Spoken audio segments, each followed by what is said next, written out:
Girovlu Bediryan destanı.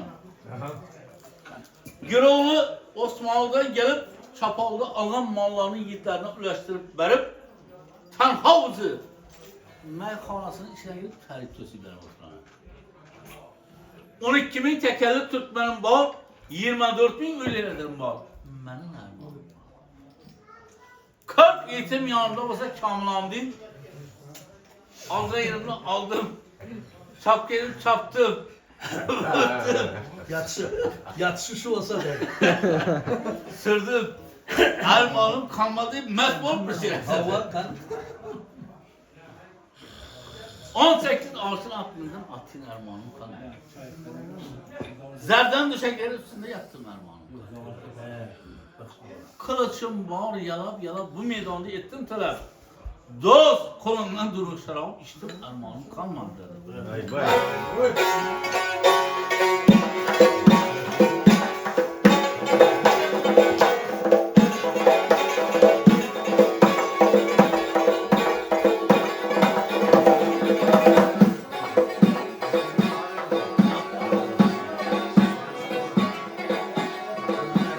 18 alçına yıldırayım vaktin ermanım kalmadı. Zerden döşeyle üstünde yattım ermanım kalmadı. Zerden döşeyle üstünde yattım ermanım kalmadı. Yattım ermanım kalmadı.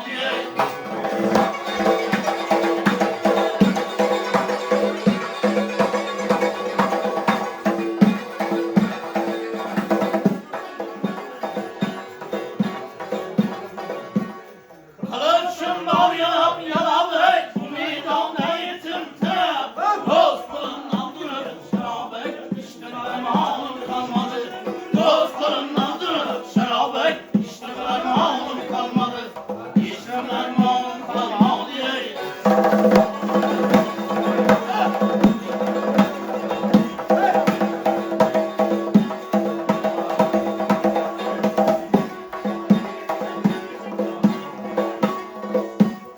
Ay, serdar bolup yoldaşladım ey, servetten yığılmışladım.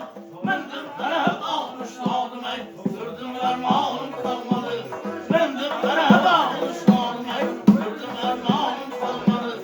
Öptüm ermanım kalmadı ey.